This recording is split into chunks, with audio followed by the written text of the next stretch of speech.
Hey, what's up everybody? Welcome to the video. This time is of the Soap Studios Bank Robber Joker, brought to you by Soap Studios. They sent this over to me to review and talk about like every other piece, and so let's get started. One of the things I like about Soap is that the continual feedback between the two, and they are trying to learn from their mistakes of what people don't like. Me personally, I don't like the single jointed neck. They've already told me there's nothing they can do about it, and that's something to this day I still don't like. But constant, vast improvements all over the body itself has been made to help support that, especially that neck peg that has issues at the very bottom of the neck base. And that's something that they've been working on. And it's something that I really enjoy that they take in the feedback and try to attempt to work around that. So, with that being said, let's get into the actual toy. Now, everyone knows I don't have a crazy connection to the Christopher Nolan stuff, but I do think Bank Robber Joker by Mafex is still the best one made. But this one is a great soft goods fill-in. It is better than the movie Masterpiece from Mattel.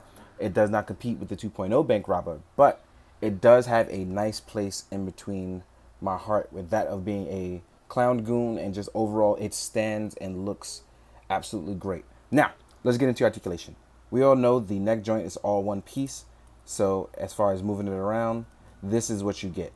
Because it is on this tiny base neck, at least it's strong enough joint wise to hold up, but you don't get much expression out of it considering you can only move the head and neck all as one piece, which is a bit of a bummer for me, but the rest of the body totally make up for that in this instance. Now, in terms of the rest of the articulation, the arms have a butterfly joint that actually allows it to move and wiggle in and out. The ab crunch is very nice going forward, and it's absolutely crazy going backwards to the point where his shirt comes a little untucked. So let me put that back in there. I'm actually going to need my tweezers, which I don't know where they are. So let's use some bone claws. Just dip that back in. Now, as far as the arm articulation goes, the arm goes out. Jacket doesn't hinder anything. There is a double jointed articulation, which allows you to bring the shoulder in very, very well. And it's something I really enjoy because, like I said, they've been making room for improvements. So, one of the things I do like is that they've listened and actually turned it so that as far as the articulation goes, the jacket doesn't get in the way and it doesn't look too crazy untailored. Now, that being said, there's also a bicep swivel. Does not get in the way of the jacket articulation, which is very nice. It's like that on both ends, so even if you hold arms both up, it doesn't look crazy. The jacket itself is actually tailored really well. I don't know much about this part, but I know it does have a nice place in it when you look from behind. As far as leg articulation goes, leg can go this far up.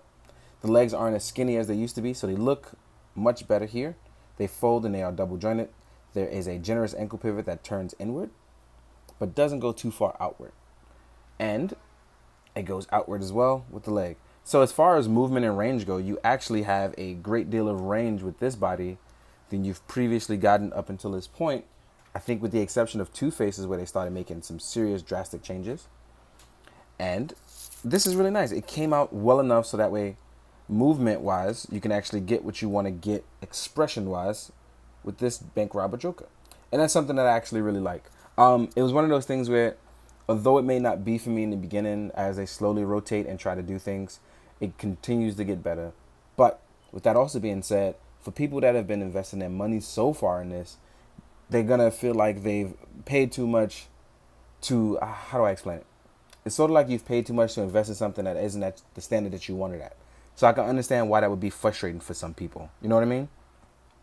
Me personally, of course, I'm reviewing it because they sent it to me, so I have a little leeway with that. But for those of you that are spending money, I think if you stick with this line, you'll end up being happy in the long run. For those of you that want to drop it, I would understand. There's I forgot to talk about the toe pivot, so there's that as well. Now, with that also being said, for those of you that have given Mafex your money over the years, I think you already know what you're kind of getting into in the same case. You stick with them out until you see the progression that you want or come back when you want. You know what I mean? As far as rotation of the hand, as you can see, it can rotate all the way around and fully, and it looks really good. Now, with that being said, let's talk about his accessories. Now, actually, I bring the seat around because I actually like the way he sits. He has a very good emotional stance. So that way when you get him in a seat with a chair, he actually sits really, really well. So as you go, let's fix that foot. So as you can see here, he sits really well and is full of expression. And this is the kind of things about why I do enjoy this line. The figures, when you do get them in just the right poses, they absolutely look brilliant. But that's just like with any other toy. So that's my bias, right? So you get a very nice duffel bag that comes with Joker, as you see on that opening scene. And it's crazy how many people love this opening scene from this movie, which I thought was actually really well done. And I would have hoped that he stayed in his suit longer, but he didn't. So the duffel bag actually opens up to reveal there's a block inside. The cinder blocks, right?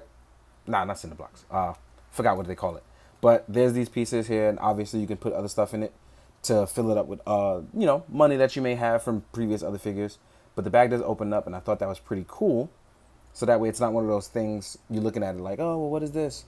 You can actually put fake money or toy money in your duffel bag, right? Then you have the small little wad of money. This can be held with various hands that are used by Bank Robber Joker. Next up, you get one pistol with an extended clip. With an extended magazine. There is a small little opening here, not enough to put an effect part on unless you have the MSG effects, which with a little sticky tack, which work out just well. This piece does not slide back, unlike Mezco figures, but you do get the extended magazine for this, which is pretty cool.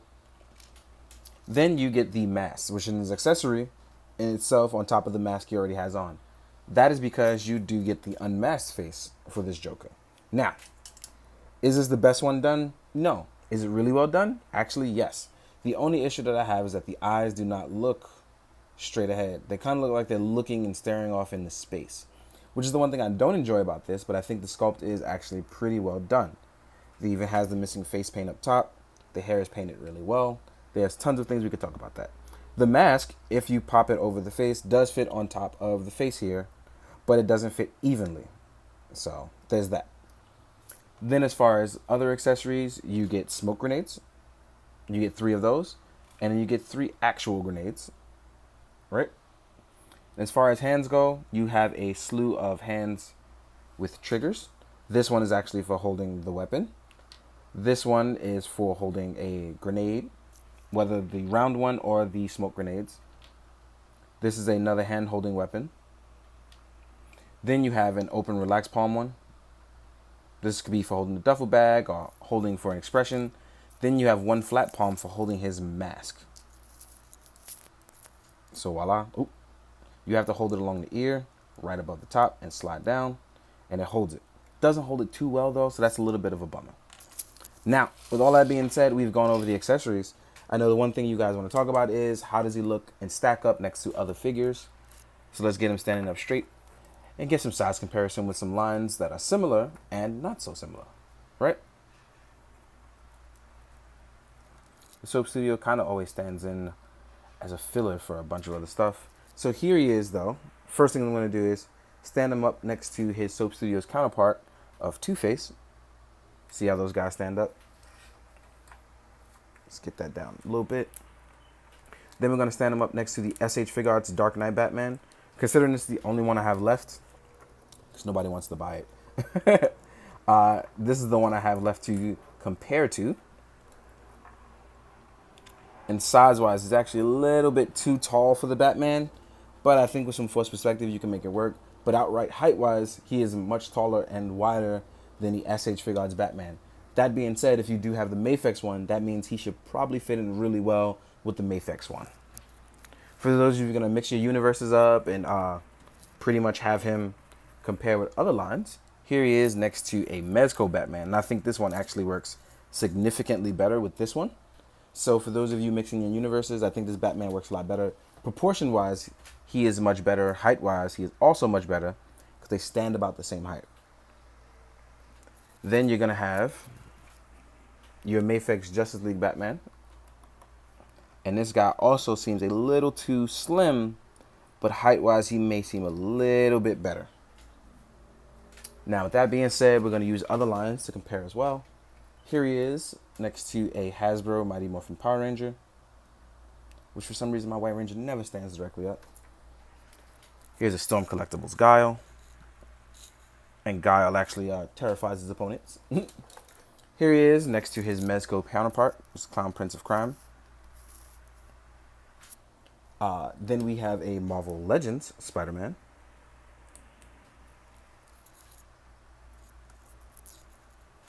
And last but not least, SHF Kamen Rider Gates. And I want to throw one more in there because you never know. Articulated Icons Ninja. Considering these are the various different lines that I collect, here's what he's like size-wise next to them. And he actually stands very well with Mezco and Marvel Legends, but he kind of stands towering over everyone else. So just keep that in mind. Right, guys? In the meantime, I hope you guys enjoyed. I hope you guys found it informative. Most of all, hope you do good, be good. Drink your water, guys. Later.